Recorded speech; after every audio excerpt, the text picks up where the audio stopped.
everyone, I'm Andrea Griffini, and in this little video I would like to talk about this fantastic microbit device that I won at the last PyCon 7 conference here in Italy. Okay, the website for this microbit board is www.microbit.co.uk, and here you can get some information about the board. It's a very tiny board. It has several GPIOs, with the first three, 0, 1 and 2 are very big, so you can connect devices without having to do any soldering or any difficult action. And you can also export part of the power that the device will get from either the battery or a USB cable. It has two user-defined buttons, A and B, and a 5x5 LED matrix. And on the back you get a reset button,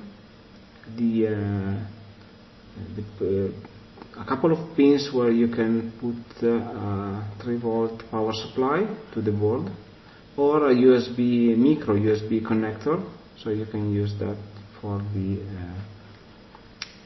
to power the device and to program it. The device also has a compass and 3 accelerometers, so you can detect the orientation and the acceleration of the device. And okay, that's on the website. You will find also all the specification about the device. What is so special about this microbit device is that it's very easy to program with it. I will be talking about the Python way to program it. You can use either this editor directly from the website, where you can edit your code and download the hex file, the standard hex file. And when you connect the device to the PC using the USB cable, the device will appear as a storage device. And by simply moving the hex file to the device will reprogram itself and start your program. And so it's very easy to use, but requires an internet connection because the transformation is done on the server side. And another option is instead to use the new editor. You can find about the new editor when on GitHub,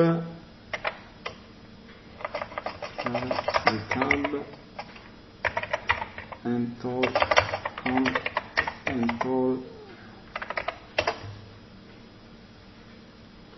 and here the new editor is a local program that you can load. You can also find the binaries directly, and this can work locally on your PC without the need of an internet connection. And this is what I'm going to show in this video. Okay, this is the new editor. Maybe you will need to download and change the execution a bit for Linux, if you are using Linux. And also the device, in addition to the storage device that will appear on your disk for uploading the hex file, will also appear as a serial port, and is named the TTY-AMS0, and this can be used to access the Python rep, because what is really fantastic is that you can directly program this device. That's a micro device, it's not a full PC with the Linux, but you can still program it directly in Python. So for example, by loading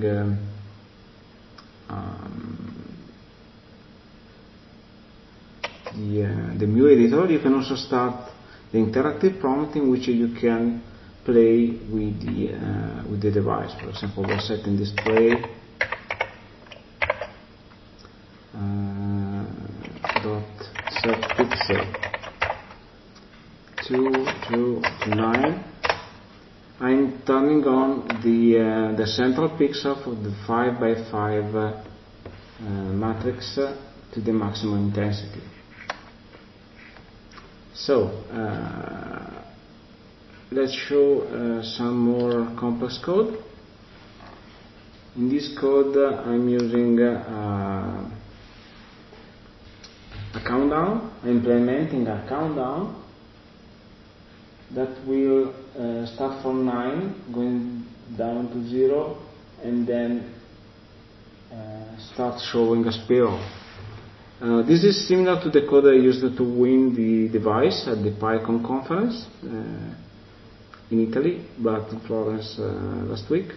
But was simple because the contest was about who was the first to write a working program for the device. And the hard part was that you didn't have the device, so you had to write the code just using documentation. And so what I did was the spiral, just the spiral part. This is a little more elaborate. As you can see, I'm using a Python array to represent configuration for the LEDs, the matrix of LEDs. So these are the digits from 0 to 9. Implemented as a matrix using an hash sign or a dot for an on or off LED. Here I'm building a glowing table that is simply counting from 0 to 9 and then back from 9 to 0, giving me 20 steps in glow value, because the LEDs can be controlled with an intensity from 0 to 9, because it has an onboard PWM for the light control. So I'm looping on the glow levels. So the C loop is on the digits from 9 to 0. Then I'm looping on the glow levels and building the character using the set pixel call that I showed before. And then I'm waiting for I'm using 1000 over the length of the glow list. So the total delay will be 1000, so 1 second for each digit. And the sleep is not like the normal Python sleep call, because it's millisecond, not seconds, like time.sleep in Python. And here I'm building an explicit matrix counting from 0, 1, 2, 3, 4, and so on until 24, from 0 to 24, and just turning on the pixel in a sequence so that we will see a spiral with different intensities, looping forever. That's a while through. And okay, how do you program? You simply you have to be sure that the device for the microbit is actually available.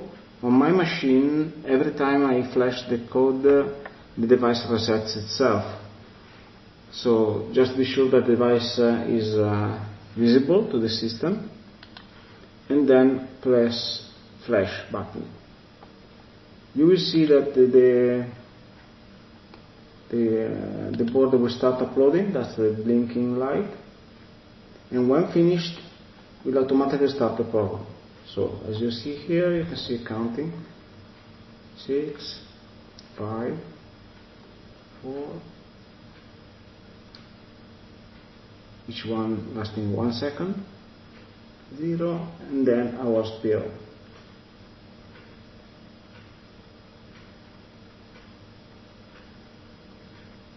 Okay, like I said, this device also, in addition to the LED, has the accelerometers for X, Y, Z, and there is also a compass for the detecting the direction, a couple of buttons, and can also, at least looking at the documentation, I can see that can also generate music using pin 0 and the ground.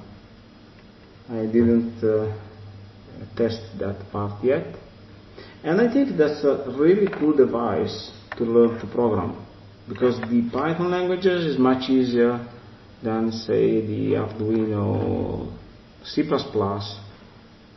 simplified C++ language. and it really starts, if I disconnect and restart, it really starts immediately. So it's not a typical like the Raspberry Pi where you have to wait for the bootstrap and everything before being able to use the device to do what you want to do. It has I think 18 different GPIOs you can use for analog input or output, or digital input or output. And like I said before, you can power the device directly using the 3 volt, so I think that a couple of batteries should be enough to get an autonomous device. Okay, that's all. Thank you for watching.